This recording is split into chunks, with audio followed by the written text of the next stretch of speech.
This is a little jewel of a painting, and a friend of mine, as a painter, once told me that Adrian, you do realism with a bite. And what she meant by that, it was realism without a sort of cloying sentimentality. In a way, a cat, a portrait of a cat could be considered pretty sentimental. Hopefully, it not. This was actually the painting she was referring to, because she thought, how did he do that little kitty cat and have it with the sort of unsentimental intensity that he had? Right now, I want to tell you how this precious little thing started out. It was a much bigger painting, much bigger painting. It had a life-size figure in the back, and even in a large room, 10th century stone kitchen with a huge walk-in fireplace, some large pieces of furniture, and you may ask, what happened?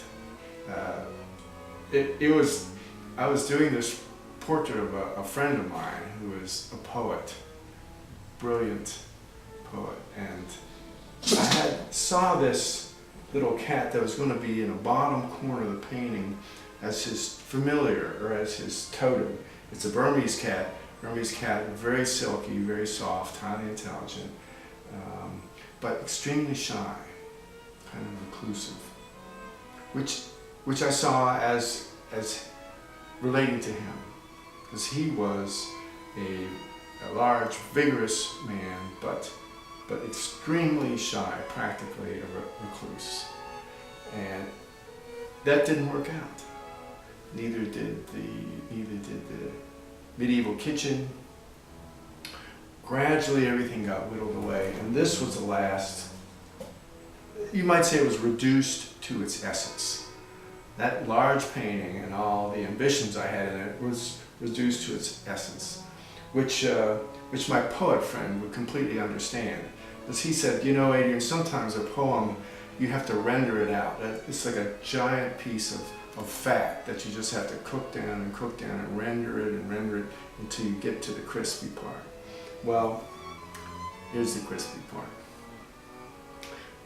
There's another point. Thinking of the Middle Ages, the Renaissance, and life, basically life after the Black Death, which started in the 14th century, early 14th century. A bunch of people died. Finally, they start to think, maybe we're going to come out of this. There was a new, powerful middle class. People were disposing their income on personal objects of pleasure, or as they put it, objects of virtue, not necessarily religious. Secular art was being born.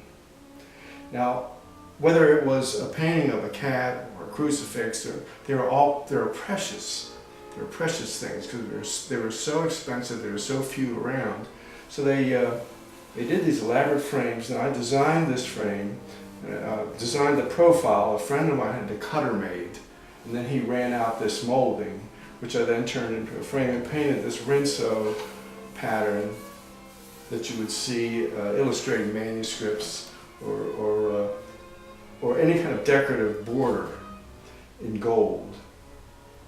Now, it's got three bands of color basically: the yellow, the gray, and the pink, which structure this painting in a pretty severe modern way, something you never would have seen back in the 15th, 14th century.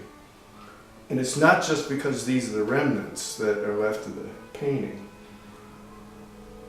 Well, it's kind of because of the remnants. They gave me the original seed of the idea, and then I developed it.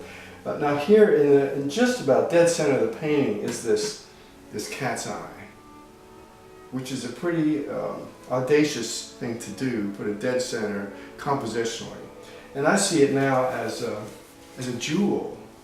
This is the jewel, and this is the setting of the jewel.